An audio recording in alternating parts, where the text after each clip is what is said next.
ఎంత గడియారం పక్కన చూస్తున్నారు, ఇంకా టైం ఉంది. ఎలా ఉందా వస్తుంది దృష్టి?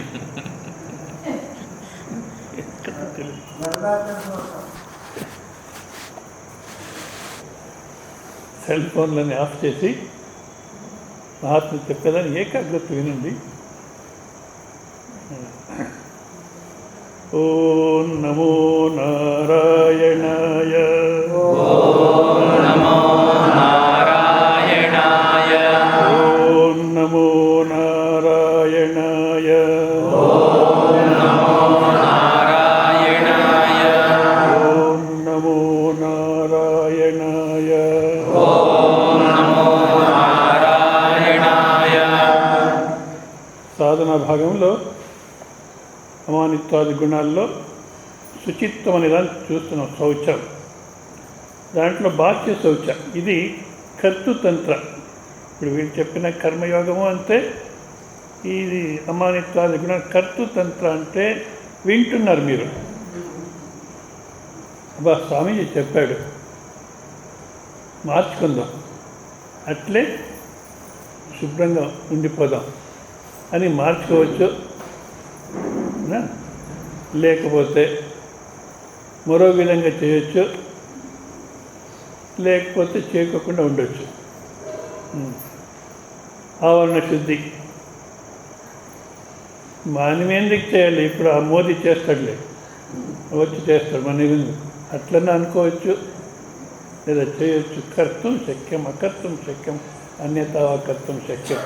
కానీ మీలో ఆ శుచిత్వం అది వస్తేనే పరమాత్మ యొక్క ఆవిర్భావం వ్యక్తమవుతుంది. కానీ నేను ఎట్లుంటే అట్లుంటాను, నేను బ్రహ్మ అనుకుంటే సరిపోదు. కనుక ఆవరణ శుద్ధి మీరు ఎక్కడైనా ఉండండి, ఇంట్లో కానీ ఆశ్రమంలో కానీ ట్రైన్లో తిరిగినా బస్సులో తిరిగినా నా వల్ల ఒక్క పేపర్ కూడా అనవసరం కింద పడకూడదు, అట్లుండాలి. కానీ భారతదేశంలో ఏమైందంటే, ఎందుకు ఇంత పెద్ద శాస్త్రం ఉంది శుచిత్వాన్ని గురించి, వేరే గ్రంథాలు చెప్తున్నాయో లేదో తెలియదు. కానీ భారతదేశంలో దాన్ని పరిచ్ఛిన్నం చేసేది తప్పు. భౌగోళికంగా పరిచ్ఛిన్నం చేయకూడదు వేదాలని, లేదా ఒక జనాంగానికి మాత్రమే అది. కానీ అటువంటిది శుచిత్వం గురించి చెప్తుంది. కానీ నేను చెప్పాను కదా, భారతదేశమే అశౌచంలో ఫస్ట్ ప్రపంచంలో. ఎందుకంటే జనాలకు ఇది లేదు, ప్రభుత్వానికి జనాలు కంట్రోల్ చేసి యోగ్యత లేదు. కానీ మనం కూడా అట్లే ఉండిపోతాము, ముక్తులు అయిపోతాం అంటే కాదు. కనుక మీరు ఎక్కడున్న ఆవరణ శుద్ధి ఉండాలి. తర్వాత శరీర శుద్ధి, దానికోసం మీరు కూర్చుని అయిపోతాయి.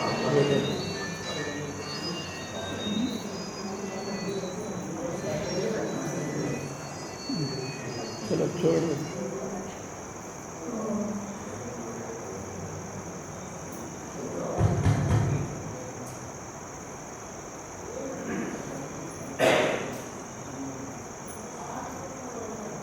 సమ్యక్ ఆహార, సమ్యక్ వ్యాయామ, సమ్యక్ విశ్రాంతి. సో శారీర శుద్ధి. తర్వాత అదే బాహ్య శౌచంలో ఇంకా కొన్ని చెప్తుంటారు. వాక్ శుద్ధి, మాట్లాడే దాంట్లో ఎట్లా మాట్లాడాలి, ఏం మాట్లాడాలి, ఎందుకు మాట్లాడాలి, ఎవరితో మాట్లాడాలి, ఎంత జోరుగా మాట్లాడాలి, ఎంత మెత్తగా మాట్లాడాలి, ఇవన్నీ ఉండాలి. ఏ నియమాలు లేవు. కనుక ఇక్కడ చెప్తున్నారు వాక్ శుద్ధిని గురించి చెప్పినప్పుడు అబద్ధాలు చెప్పకూడదు.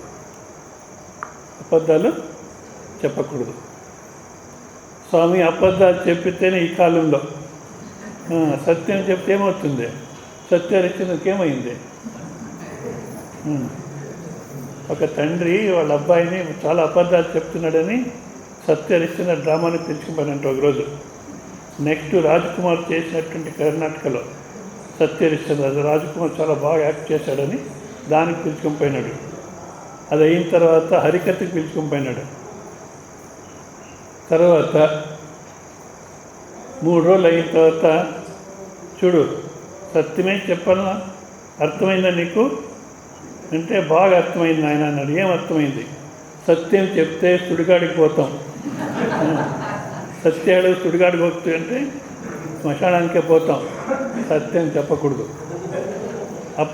ఒక్క అబద్ధం చెప్పితే 5 లక్షలు వస్తుంది నాకు, ఎందుకు పోగొట్టుకోవాలి అంటాం. కానీ ఎప్పుడైతే ఇట్లా వ్యవహారం చేస్తుంటామో ఎందుకు మోసం చేయకూడదు, అత్యాచారం చేయకూడదు అంటే వేరే వాళ్ళకి బాధ పెట్టి అది సెకండరీ. మళ్ళీ ఏమవుతుంది, ఏదో ఒక అబద్ధం చెప్పినా నేను 5 లక్షలు వచ్చేసింది నాకు. కానీ ఎప్పుడు మనస్సులో గిల్టీ. ఇప్పుడు నేను ఒక దృష్టాంతం కల్పన చేస్తాను, ఇట్లెప్పుడు చేయలే. ఏదో ఒక హత్య చేసేసి తప్పించుకున్న దానికోసం అట్లా కూడా ఒక స్వామి తిరుక్కొని ఉన్నాడు. అట్లేమైనా చెప్తే మళ్ళీ పోలీసు వాళ్ళు ఎవరు చెప్పంటే కష్టం అని చెప్తుంటాడు. నేను ఇట్లా సన్యాసి అయింది, ఎవరిని హత్య చేసి తిరుగుతున్నాను అంటాడు. మీనింగ్లెస్ ఫెలోస్ వీడంతా. హత్య చేసి తప్పించుకున్న దానికోసం ఈ వస్త్రాలు వేసుకొని తిరుగుతున్నాను అనుకోండి. ఇప్పుడు ఎవరిని చూసినా నాకేం డౌట్ వస్తుంది, నన్నే వెతుకుతున్నాడో ఏమో. దాంట్లో ఒక ఆటో డ్రైవర్ కాకి డ్రెస్లో వస్తే ఇంకా భయం ఎక్కువ. అవునా కదా? శుభ్రంగా ఉండలేదు, మనసు శుభ్రంగా ఉండేది కాదు కనుక సత్యం చెప్పకూడదు. అవునా? మళ్ళీ మాట్లాడే సమయంలో కాఠిన్యం, వేరే వాళ్ళకి నొప్పి కలిగే రీతిగా మాట్లాడకూడదు. అనుద్వేగకరం వాక్యం, అదుఃఖకరం వాక్యం. అనుద్వేగకరం అంటే వేరే వాళ్ళకి బాధ కలగకూడదు, అట్లా మాట్లాడాలి.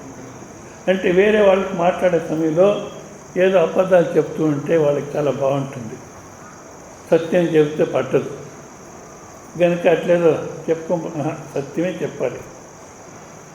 కానీ సత్యం చెప్పే దాంట్లో ప్రియం, వాళ్ళకి ప్రియంగా ఉండాలి.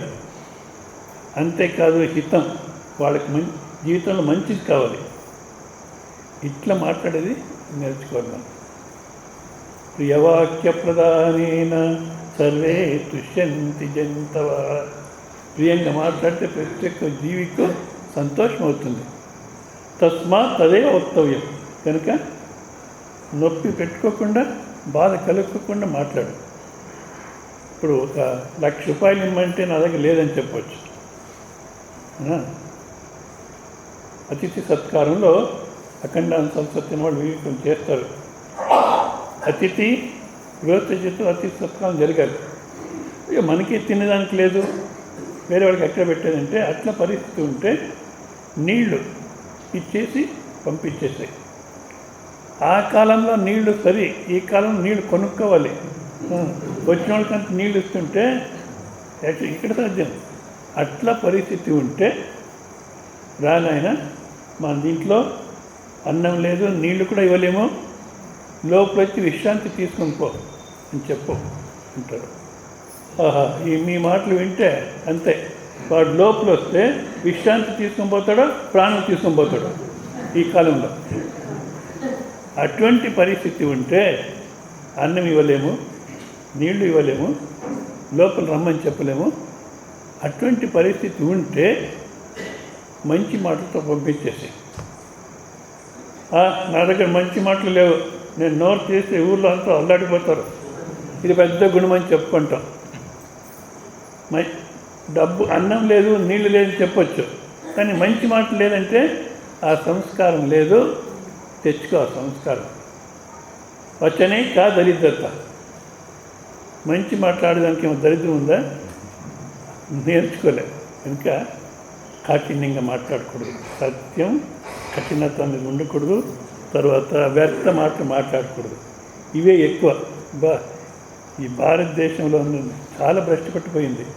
ఏ దేవుడు సరి చేయలేదు, ఊరికే అంటారు అంతే. ఈ పాలిటీషియన్స్ చెడగొట్టేస్తున్నారు. బస్లో కానీ ట్రైన్లో కానీ ట్రావెల్ చేస్తుంటే ఏం గలాటన. అది ఈ సెల్ ఫోన్ ఇచ్చిన తర్వాత ఇంకా అధ్వానం. ఫోన్లో ఏం మాట్లాడాలి, అవసరం ఉన్న అర్జెంట్ విషయం ఏదైనా ఉంటే మాట్లాడాలి.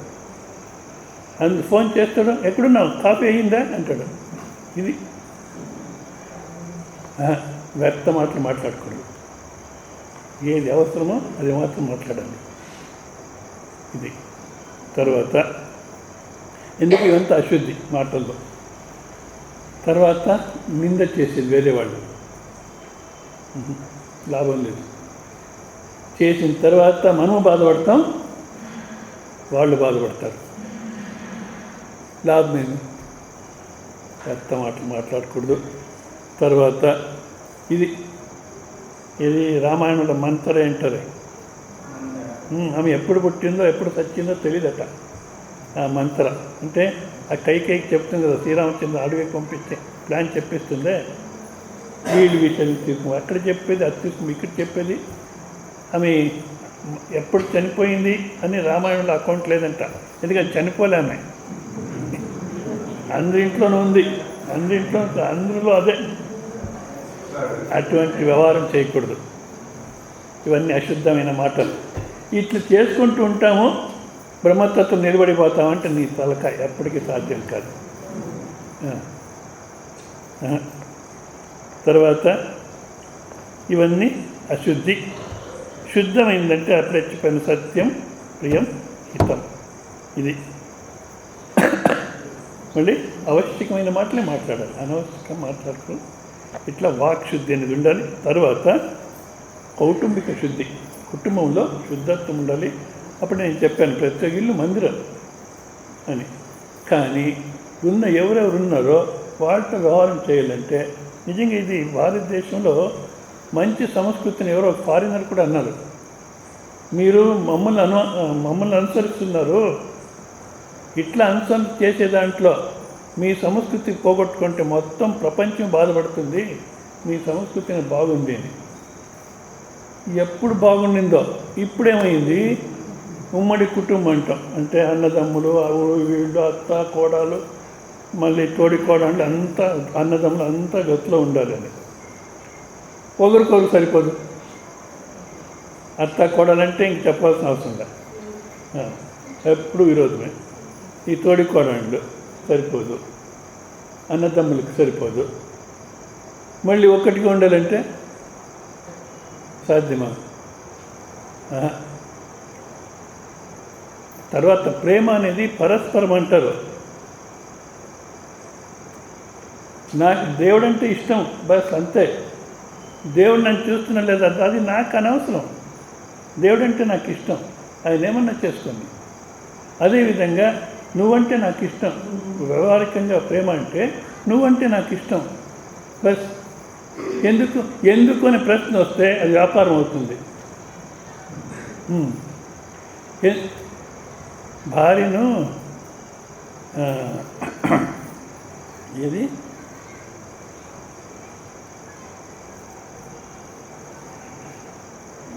భార్యను అడిగినాడంట భర్త, నేనంటే నీకు ఇష్టం ఉందా లేదా అని. ఎందుకండి అట్లా ప్రశ్న వేస్తున్నారు? మీరంటే నాకు చాలా ఇష్టం, ఎందుకు? బంగారం కొనిస్తారు. ఇది ప్రేమ కాదు. ఎందుకు అనే ప్రశ్న వస్తే నువ్వంటే నాకు ఇష్టం బస్ అంతే. ఇది ప్రేమ మనం ఇతరులకి ఇచ్చేది కానీ వేరే వాళ్ళ నుంచి డిమాండ్ చేసేది కాదు.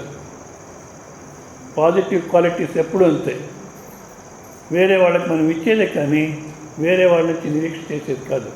ఎందుకంటే వాళ్ళ ఒకవేళ మనకు ప్రేమ ఇచ్చినా కూడా మన మనసులోనే సందేహం వస్తుంది, నిజంగా ప్రేమను లేదా డ్రామా ఆడుతున్నాడు. అంతేకాదు మనం ఎంత నిరీక్ష చేస్తామో అంత రాకుండా పోవచ్చు, లేదా మనం ఎంత నిరీక్ష చేస్తామో వాడు దానికి అధికంగా ఇచ్చినా కూడాను మన మనసు ఒప్పుకోదు. కనుక ఇది పరస్పర కాదు, మనం ఇవ్వాలి. సో ఇంట్లో ఎవరెవరు ఉన్నారో వాళ్ళు ఎట్లున్నారో నాకు అనవసరం, కానీ వాళ్ళంటే నాకు ఇష్టం. దాంపత్య జీవితంలో మమ హృదయం తే దదామి మమ చిత్తం అనుచిత్తం భవతు అని ఇద్దరి దగ్గర ప్రతిజ్ఞ చేయిస్తారట. కానీ ఆ మంత్రాలన్నీ పురోహితులు చెప్పుకోకపోతారు, వాళ్ళకేం వినపడదు, వాళ్ళు ఆ ప్రతిజ్ఞ చేయరు కూడా. హృదయం తే దదామి, నా హృదయాన్ని నీకు ఇస్తున్నాను, నా మనస్సు నిన్నే అనుసరించాలి, అంతేగాని నీ మనస్సు నన్ను అనుసరించాలి, అప్పుడు నేను అనుసరిస్తాను. కనుక ఇంట్లో ఎవరెవరు ఉన్నారో వాళ్ళంతా ఒక్కటిగా చూడాలి. అది కుటుంబ ప్రతి ఒక్కరిలోనూ ఆ మంచి సంస్కారం ఇచ్చి వాళ్ళ మంచి మార్గంలో తీసుకునేదానికి ప్రయత్నం చేయలేము. ఈ కౌటుంబిక ఉండాలి. తర్వాత ఆర్థిక శౌచం. ఆర్థిక శౌచం అంటే సంపాదన, శుద్ధమైన సంపాదన కావాలి. శుద్ధమైన సంపాదన కావాలి. శుద్ధమైన సంపాదన అంటే, స్వామి నేను ఆఫీసుకు పోతున్నాను, వాళ్ళు ఇచ్చిన జీతం తీసుకుంటాను, నేనే లంచం గించి ఏం తీసుకోను, దీంట్లో ఏం అశుద్ధం ఉంది చెప్పండి అన్నాడు ఒక ఆయన. ఆఫీసుకు పోతున్నావు, ఇచ్చిన జీతం తీసుకుంటున్నావు, పని చేస్తున్నావా? అది ఎవరు చేయలేండి ఇప్పటి కాలంలో, అశుద్ధమైన సంపాదన. పని చేసి తర్వాత తీసుకోవాలి.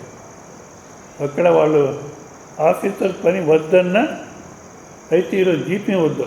లాల్ బహదూర్ శాస్త్రి 50 రూపాయలేమో జీతం వచ్చేదంటే ఆయనకు. ఎవరో ఎలక్షన్ నిలబడుకున్నారు. ఆ కాలంలో అట్లుండింది, ఈ కాలంలో అట్లా లేదులేండి. పాలిటీషియన్స్ ఎలక్షన్ నిలబడుకున్నాము, నా దగ్గర డబ్బులే లేవు, ఏదైనా కొంచెం డబ్బులు ఇవ్వండి అని శాస్త్రి గారిని అడిగితే, నా దగ్గర ఇక్కడ ఏం లేదప్ప, 50 రూపాయలు తీసుకుంటాం, ఖర్చు అయిపోతుంది అంటే ఆ భార్య కొంచెం డబ్బు తీసుకుని ఇస్తుందంట ఆయనకు. సరే ఇది వాడుకోమని చెప్పండి అంటే సరే అని ఇచ్చేస్తున్నారు.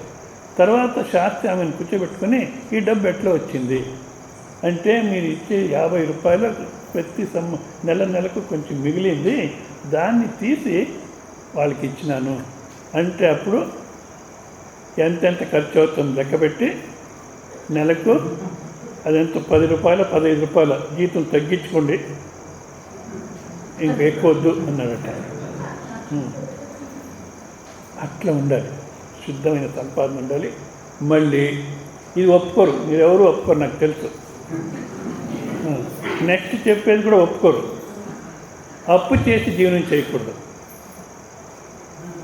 మన ఫిలాసఫీ, జెన్ ఫిలాసఫీ, సూఫీ ఫిలాసఫీ దేనికి పోయినా అప్పు చేసేదని ఒప్పుకోరు.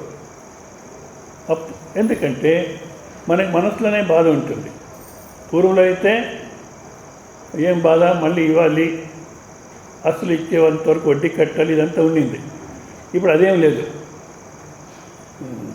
ఇచ్చినవాడు వీరభద్రుడు కాదు, కొట్టోని కోడంగి, ఇసుకుండోని వీరభద్ర. ఎవరైతే అప్పించినాడో వాడు మూర్ఖుడు అయిపోతాడు. ఈ ప్రభుత్వం వాళ్ళు వాడిని అరెస్ట్ చేస్తారు. వీడు అసలు ఇలా వడ్డీని కట్టలే, వీడికి పూలమాల వేస్తారు. అట్లా జరిగినా కూడా మన మనసులో బాధ ఉంటుంది. ఏమని, తీసుకున్నాను, నేను మోసం చేస్తున్నాను అని. అంతేకాదు, ఇంతకుముందు చెప్పినారే, మళ్ళీ వాడు కొడుకులుగా పుట్టాల్సి వస్తుంది జన్మంలో. కనుక అప్పు చేసి జీవనం చేయకూడదు. ఏం స్వామి మీరు చెప్పేది సరిపోదు. ఎంతుంటే సరిపోతుంది చెప్పండి, ఎంతుంటే సరిపోతుంది. ఉన్న దాంట్లో జీవనం చేయాలి. ఉన్న దాంట్లో జీవనం చేయాలంటే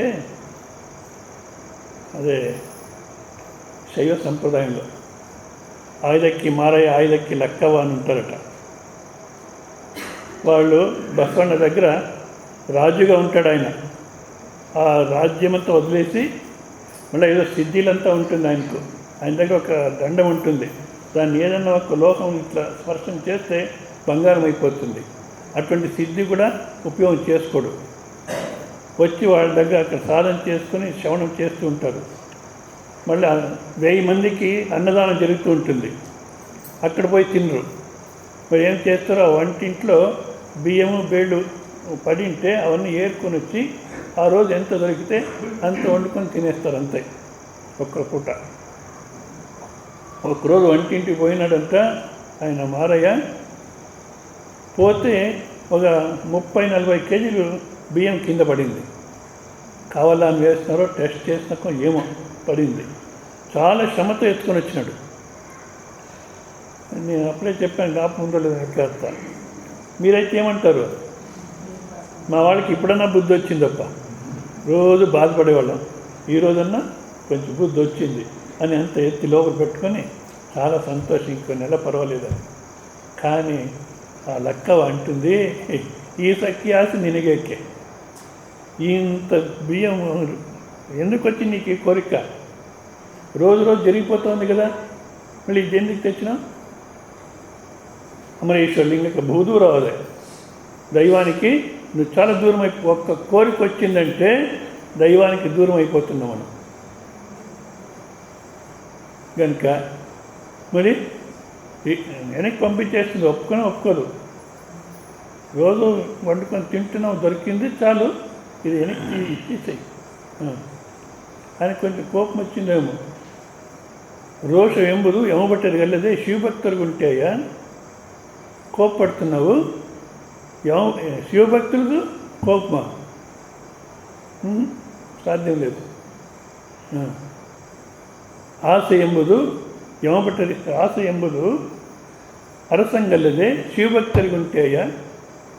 కోరికలు రాజు కోరికలు ఉంటుంది, కానీ శివభక్తులకి ఏం కోరిక? కనుక ఉన్న దాంట్లో జీవనం చేయాలి. అప్పు చేసాను పోకూడదు. నిజంగా చాలా బాధపడతాం అప్పులు చేసుకొని. అయ్యా స్వామీజీ, నువ్వు యా కాలంలో ఉన్నావు, నీ మాట వింటే ఏం లాభం లే. అప్పు చేస్తే క్యాన్సిల్ చేస్తారు, చూస్తాం లేదా పేపర్లో. కోట్లు క్యాన్సిల్ చేస్తున్నారంటే తీసుకోకుండా పోతే మూర్ఖులు అయిపోతాం కదా. వీడు 2 కోట్లు తీసుకున్నారు, క్యాన్సిల్ చేస్తున్నారు, వాళ్ళు తీసుకుని క్యాన్సిల్ చేస్తారు, నేను మధ్యలో తీసుకోకుండా పోతే మూర్ఖుడు అయిపోతాను కదా. వాడు క్యాన్సర్ చేసినా క్యాన్సర్ చేయకపోయినా నిజంగా క్యాన్సర్ చేస్తున్నారని నువ్వు సుప్తిగా హాయిగా ఉండిపోతావా? ఉన్న దాంట్లో ఏమొస్తుందో దాంట్లోనే జీవనం చేయాలి. ఇది ఒక్కటి చెప్పి స్టాప్ చేస్తాను. ఎవరైతే భార్యాభర్తలు భక్తులు ఉన్నారట. సరే, భక్తులు అంటే సామాన్యంగా పేదరికమే. కోట్లు సంపాదించేస్తున్నాడు, వాడు మాకు భక్తితో ఉంటాడంటే అదంతా ఊరికి అబద్ధం. సచ్చా సాధు భూకా మరేగా, జూటా సాధు లడ్లడికే కాయగా అని కబీర్ అంటారు. నిజమైన సాధు ఎవరు భిక్షం పెట్టరు. జూటా సాధు ఊరికే సాధు అనేది వేషం వేసి ఏదో చేస్తాడు, వానికి దండికి దొరుకుతుంది అనా. సరే, వాళ్ళిద్దరూ చాలా భక్తితో ఉన్నారు, చాలా పేదరికం, తినేదానికి లేదు. అప్పుడు ఆమె అంటుంది, భార్య అంటుంది, ఏమండి మనకి తినేకి లేకుండా అయిపోయింది, మా బంధువుల దగ్గర పోతే ఎవరు ఇప్పుడు పట్టించుకోరు. బంధువులు అంటే తెలుసు కదా, చుట్టాలు దొంగలు. డబ్బున్న వాళ్ళ ఇంటికి పోతారు, మన దగ్గర డబ్బు లేదు, మనం పోయి అడిగినా కూడా లాభం లేదు. కనుక మీ బంధువులు ఎవరైనా ఉంటే పోదాము. మా బంధువులు కూడా అంతే, పోతే లాభం లేదు. కానీ ఒక్క బంధువు ఉన్నాడు, అక్కడ పోతే మనం నెమ్మదిగా ఉంటాం. ఎక్కడ చెప్పండి పోదాం? పూరి జగన్నాథ స్వామి. అక్కడ పోతే అక్కడ పోయినారు. పోతే ఆ పూరి జగన్నాథులు ఇప్పుడు కూడా అదే సంప్రదాయం ఉంది. అక్కడ ప్రసాదం చేయాలంటే 700 కుండల్లో ప్రసాదం తయారు చేస్తారు ప్రతిరోజు. ఇప్పుడు కూడా అంతే. అది ఈ స్టెయిన్లెస్ స్టీల్ అదంతా వాడరు. అదేదో ఒక విధమైన కుండలు, ఒక్క దాంట్లో ఒక్కటి తయారు చేసి పైన పెట్టేస్తే 7 దాంట్లో 7 కుండల్లో ప్రసాదం తయారవుతుంది. అట్లా 100 కుండలు, 700 మొత్తం అంతా 700 కుండలు ఇట్లా తయారు చేసి బయట ఇచ్చేస్తారు. సర్వ జగన్నాథ్ అని దాంట్లో అందరూ తింటారు. తర్వాత ఆ వంటిలు క్లీన్ చేస్తున్నారు. చేసే దాంట్లో ప్రసాదము ఆ కాలువ నీళ్ళని పోతూ ఉంది. వీళ్ళు పోయినారు, ఆ కాలువ నీళ్ళ ప్రసాదం వస్తూ ఉంటే ఇద్దరు చాలా సంతోషంగా తీసుకొని తిన్నారు. చూడండి, మేము వచ్చే సమయానికి జగన్నాథుడు ఎట్లా మనకు ఆహారం అరేంజ్ చేశాడు, సంతోషపడినారు. మనమైతే కొట్టుగా పూరికి పోయినా అంతే, జగన్నాథ జయంతి ఎక్కడ పోయినా ఇదే మన పరిస్థితి. కాలువలో వచ్చి తినాలి అని బాధపడేవాడు. అది దొరికింది, జగన్నాథ ఇచ్చాడు, చాలు. ఇట్లా కౌటుంబిక ఆర్థిక శౌచం అనేది ఉండాలి. తర్వాత అంతర్శౌచం అంటారు. మళ్ళీ రేపు చూస్తాం. ఓం పూర్ణమద పూర్ణముదచ్యతే పూర్ణస్య పూర్ణమాదాయ పూర్ణమేవాశిష్యతే